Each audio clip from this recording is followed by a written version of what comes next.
It's interesting to note that lots of sacred stories promise quick victories if you just believe hard enough.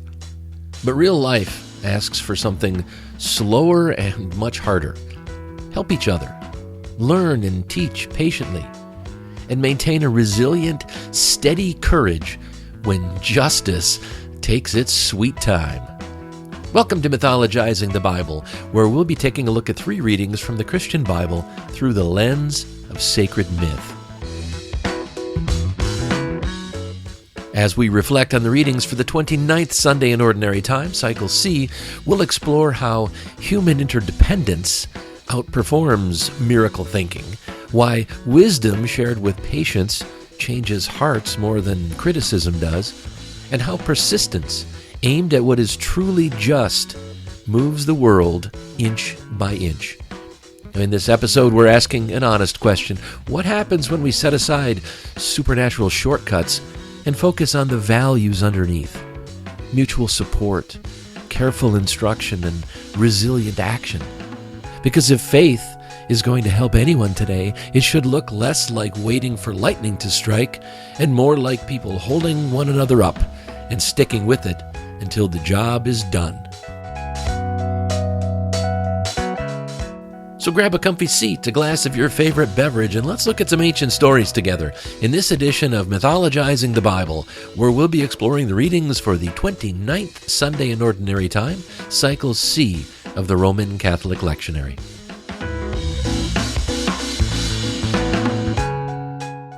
In this series, we're exploring readings from the Bible through the lens of sacred myth, looking for interpretations and lessons that don't demand a belief in the supernatural.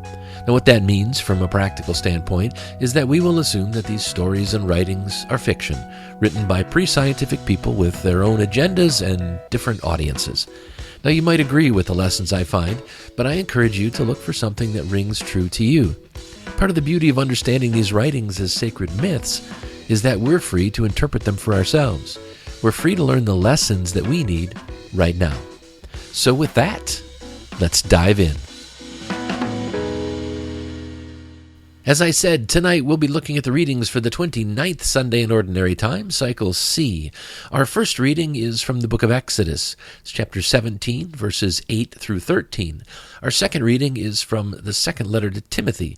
It's chapter 3, verse 14 through chapter 4, verse 2. And our gospel reading is from Luke. It's chapter 18, verses 1 through 8. Now we'll start by going through all 3 of the readings, then we'll look for the messages and the main lesson in each one, and finally we'll bring everything together, look at what it means for us today, and talk about where we go from here. And with that, let's begin. Our first reading is from the book of Exodus. The Amalekites came and attacked the Israelites at Rephidim. Moses said to Joshua, "Choose some of our men and go out to fight the Amalekites. Tomorrow I will stand on top of the hill with the staff of God in my hands." So Joshua fought the Amalekites as Moses had ordered, and Moses, Aaron, and Hur went to the top of the hill. As long as Moses held up his hands, the Israelites were winning, but whenever he lowered his hands, the Amalekites were winning. When Moses' hands grew tired, they took a stone and put it under him, and he sat on it. Aaron and Hur held his hands up, one on one side, one on the other, so that his hands remained steady till sunset. So Joshua overcame the Amalekite army with the sword. Our second reading is from the second letter to Timothy. Beloved, continue in what you have learned and have become convinced of, because you know those from whom you learned it, and how from infancy you have known the Holy Scriptures, which are able to make you wise for salvation through faith in Christ Jesus. All Scripture is God-breathed and is useful for teaching, rebuking, correcting, and training in righteousness, so that the servant of God may be thoroughly equipped for every good work. In the presence of God and of Christ Jesus, who will judge the living and the dead, and in view of his appearing and his kingdom, I give you this charge. preach the word. Be prepared in season and out of season. Correct, rebuke, and encourage with great patience and careful instruction. Our gospel reading is from Luke. Then Jesus told his disciples a parable to show them that they should always pray and not give up. He said, "In a certain town there was a judge who neither feared God nor cared what people thought. And there was a widow in that town who kept coming to him with the plea, 'Grant me justice against my adversary.' For some time he refused. But finally he said to himself, 'Even though I don't fear God or care what people think, yet because this widow keeps bothering me, I will see that she gets justice, so that she won't eventually come back and attack me.' And the Lord said, 'Listen to what the unjust judge says. And will not God bring about justice for his chosen ones, who cry out to him day and night? Will he keep putting them off? I tell you, he will see that they get justice, and quickly. However, when the Son of Man comes, will he find faith on the earth?" All right, so let's go back and take a critical look at these readings and see what learnings and lessons we can find if we dig around just a little bit. So our first reading was from the book of Exodus.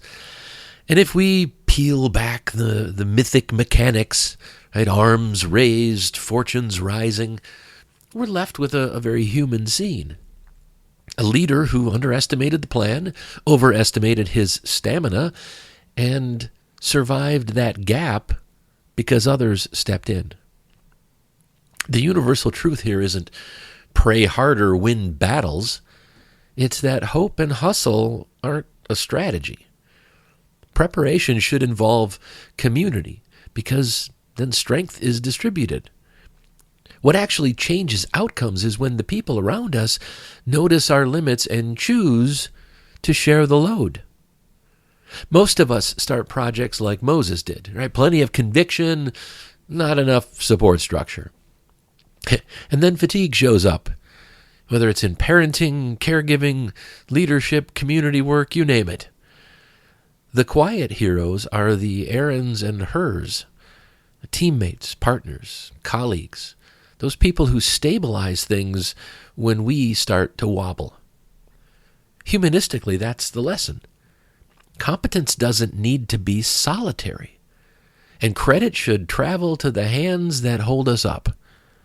And needing help isn't a failure either. It's a fact of being human. So let's just build that in from the start. Ask for help early, not as a last resort. Build arm holding into the plan, right? Whether that's through rotations, backups, realistic pacing, and honest check-ins. Offer help in ways that respect autonomy, support without taking over, encourage without condescension. And when you're the strong one today, remember you'll be the tired one tomorrow. Communities flourish when reciprocity is normal and dignity is mutual.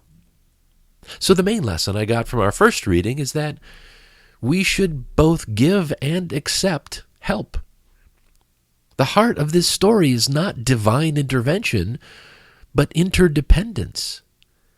We thrive when we design for limits, when we make it safe to ask for help, when we make helping routine and then share both the work and the credit. That's how teams stay resilient, how families stay compassionate, and communities stay strong.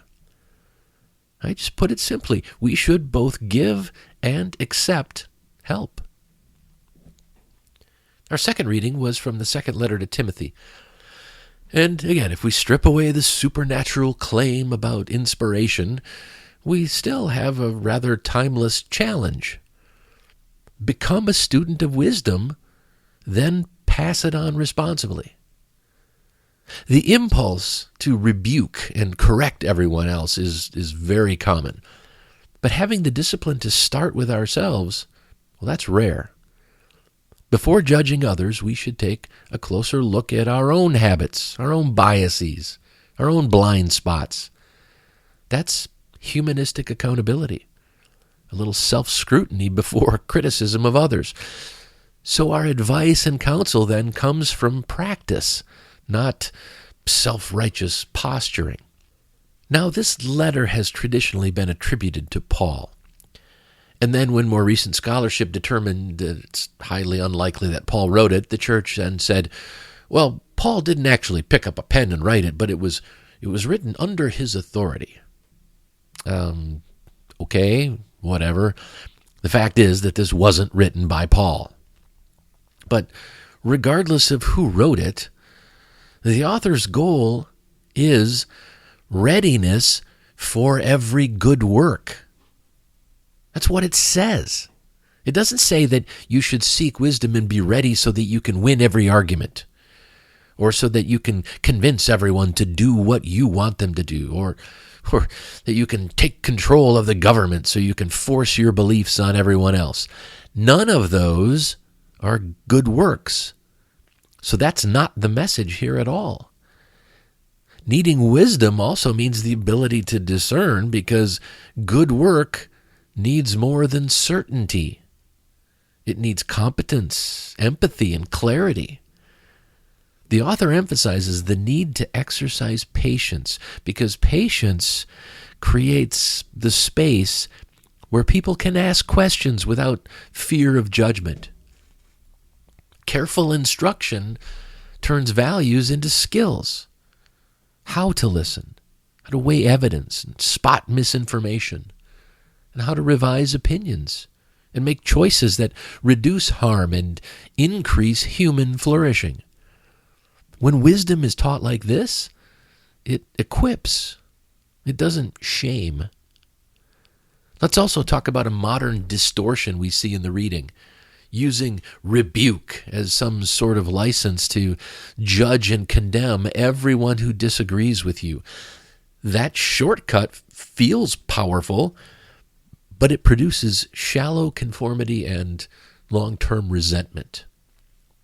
A better path is steady mentorship. Offer valid reasons based on provable facts. Invite dialogue. Model better behavior. And correct people in ways that preserve dignity.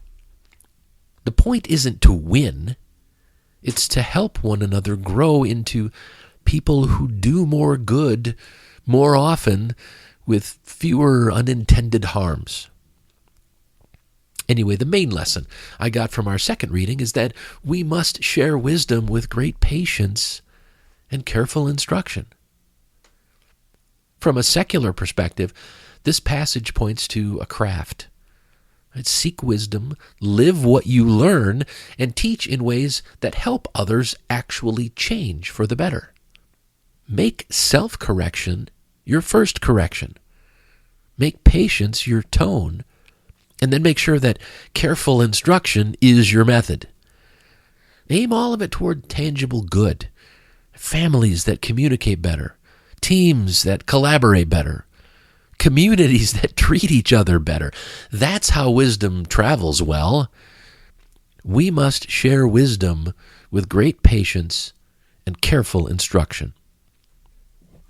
Okay, our final reading was from the Gospel of Luke. And if we strip away the supernatural stuff and the odd dynamics of a judge who fears a widow's attack, we're left with a rather clunky parable trying to praise persistence.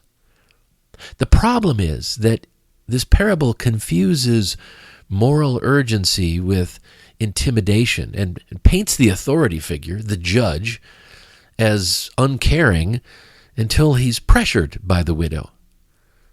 Humanistically, the better lesson isn't nag until you get what you want. The better lesson is persist with integrity for what is fair. Justice isn't a favor dispensed by grumpy gatekeepers. Justice is a shared obligation that we pursue together, patiently, sometimes audaciously, and ethically. Persistence, though, isn't magic. People pray for good things every day and still face delay, denial, or silence. Right? Centuries of suffering prove that quick justice is rarely quick. So the secular takeaway is practical. Organize your persistence. Gather facts. Build coalitions. Document harms that are being done. Propose workable solutions. And keep the spotlight on the issue without dehumanizing the people involved. Courage is the engine, but strategy is the steering. Finally, perseverance has to include care for the cause and for ourselves. Burnout doesn't help anyone, and rage alone rarely reforms systems. Set sustainable rhythms, share the load, and escalate wisely. From requests to reasons, from reasons to allies, from allies to public accountability. When the goal is truly just, keep showing up. Firmly, factually, and respectfully. Until the path opens or the system changes. That's persistence worthy of the name. So the main lesson I got from our gospel reading is that we should persevere for a just and worthy cause. This parable's supernatural promises and shaky logic just don't hold up. But its attempted lesson is a pretty good one. Real change usually arrives after many honest asks, careful arguments, and coordinated pressure, carried by people who refuse to quit on what's right. Aim your endurance at what is just, right? Pace it with wisdom, and then practice it with dignity. We should persevere for a just and worthy cause. All right, let's review the lessons we've talked about so far. In our first reading from Exodus, the main lesson I came away with was we should both give and accept help. In our second reading from 2 Timothy, the main lesson I got was we must share wisdom with great patience and careful instruction. And finally, the main lesson I got from our gospel reading was we should persevere for a just and worthy cause. When the world feels heavy and progress seems slow, that's when these lessons really matter. We can't go it alone, and we can't rush wisdom. The simple fact is that we have to learn, teach, and act with care, lifting each other up when the work gets hard, sharing what we know with patience, and then refusing to give up when our cause is just. Real justice doesn't come from miracles. It comes from people who think clearly, who act kindly, and who keep showing up. So in these difficult times, let's commit to walking the wise path together, helping one another stay strong, stay grounded, and keep pushing for what's right. So let's step back and take another look at these readings overall and see if we can figure out what these lessons really mean to us in our daily lives. To do this, I'll try to answer two questions. So what and now what? Okay, so what? Why should we care about any of this? Well, we should care about this because discouragement is the real trap. When we're exhausted or angry, we stop showing up. And that's exactly when harmful ideas slide through. Caring here means guarding your stamina. Limit the amount of time you spend doom scrolling through the horrible news of the day. Instead, choose a couple issues that you can take action on, and then just commit to steady, small wins that rebuild momentum.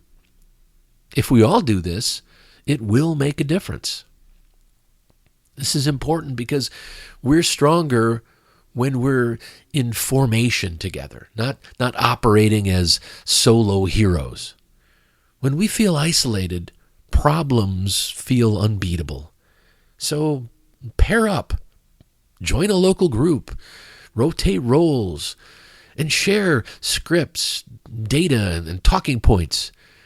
Mutual aid isn't just kindness. Mutual aid is a good strategy. When one of us gets tired, the rest can carry the load and keep the work moving.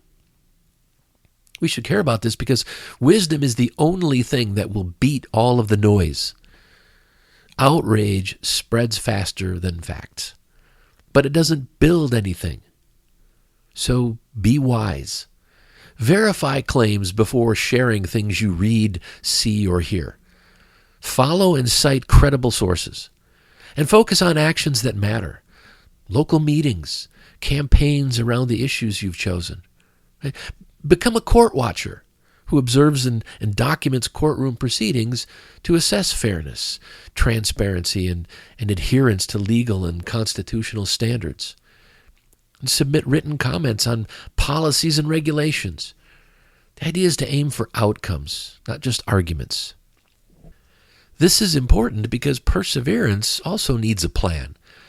Otherwise, what are you persevering at? So, set weekly civic habits. Call, write, show up at meetings. Track your progress. The responses received, people recruited to your cause, votes made by your representatives, and then celebrate real improvements, safer policies, protected rights, the people who are helped. But make sure you protect your humanity while you push. Stay nonviolent. Refuse to use dehumanizing language. And make sure the ultimate goal is justice for everyone. Never, never make it about payback. Here's the bottom line. We care because giving up hands the future of our country and our planet to the loudest bad actors. Choosing a wise path together, supporting one another, and sticking with the work. That's how everyday people protect what's right and bend things back toward justice. And the last question I try to answer is, now what? What are we supposed to do? Where do we go from here? Well, when the world feels out of control, discouragement can sneak in quietly and settle on us like a heavy weight. That's not weakness. It's just human nature. We see endless bad news, lies, and cruelty, and after a while, it feels like nothing we do could possibly matter. And that's the loop, the self-reinforcing doom loop. We scroll, we sigh, we shake our heads in disgust, we tell ourselves there's nothing we can do, and then we just stop trying. But awareness is the first break in that cycle. Before we can change anything out there, we have to notice what's happening in here. So with that in mind, here's your question for the week. What kinds of things, news, people, situations, or thoughts, what kinds of things leave you feeling the most discouraged lately? And how do they make you react? This question isn't about blame or pretending everything's fine. It's about awareness. When you can name the patterns that drain your energy, that bring you down and keep you down, when you can name those patterns, you start to take back control. Maybe it's the constant political noise, or a friend who only shares bad headlines, or that hopeless feeling when you see injustice and can't fix it immediately. Whatever it is, write it down. Describe it honestly.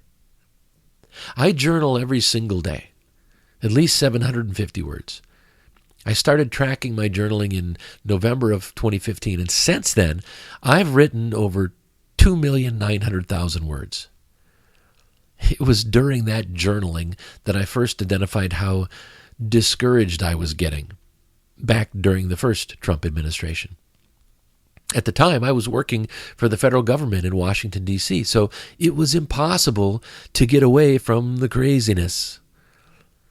Little did I know, that was nothing compared to the craziness of the current Trump regime. Now, this time around, it was easy to recognize my own discouragement and quickly realize how much it was shaped by the content I was consuming and by the attitudes of the people around me. Everyone was discouraged and scared. It was all doom and gloom, and it wasn't healthy. Then, of course, we heard that the new head of the Office of Management and Budget, OMB, wanted us to be miserable. It was his main goal. He wasn't focused on effectively and efficiently running the federal government. At an event hosted by a right-wing think tank, he said, "We want the bureaucrats to be traumatically affected. When they wake up in the morning, we want them to not want to go to work because they are increasingly viewed as the villains. We want their funding to be shut down. We want to put them in trauma." When you know that the head of the government office charged with overseeing the management of all other federal departments, bureaus, and agencies wants you to be traumatized, it's hard to be anything but discouraged. And yet, by focusing on what was causing me to feel the way I was feeling, I was able to take away its power over me. I broke the cycle. I started looking for positive news. I started talking to people about how to survive the next 4 years as a federal employee, or how to move on to something else on our own terms. Once you recognize what's pulling you down, you can make practical changes. Curate your feeds. Take media breaks. Balance outrage with action. Or connect with people who lift you up instead of wearing you out. The goal isn't to deny what's wrong in the world. It's to stop letting despair beat you into submission. Seeing the pattern is the first act of power, because once you see it, you can step out of it and start moving toward hope and action again. So spend some time answering the question, what kinds of things leave you feeling the most discouraged lately? And how do they make you react? Once you understand that, you can break the cycle. Well, before I wrap things up, I'd like to leave you with one more thought.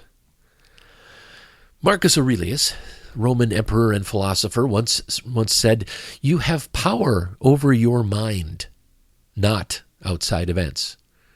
Realize this, and you will find strength." This quote gets right to the heart of our question this week, noticing what discourages you and how you react. Marcus reminds us that the turning point isn't out there. It starts in the space where we notice our own patterns, what we consume, who we listen to, and the story we tell ourselves afterward. When you identify the headlines, conversations, or thoughts that pull you into doom scrolling and feelings of helplessness, you're doing exactly what this quote points to. You're reclaiming the part you can actually influence. Your attention, your interpretation, and your next small choice. That's not denial. That's skill. And it's the first step out of that loop. Right? See the trigger, name the reaction, and you've already shifted from being carried along by the current to steering your own response. You have power over your mind, not outside events, Marcus Aurelius said. Realize this and you will find strength. Right? Once you've done that, from there you can make positive changes. You can choose healthier inputs. Listen to steadier voices and choose one concrete action that aligns with your values. That's how strength shows up in difficult times. By taking back your mind moment by moment and moving forward with purpose.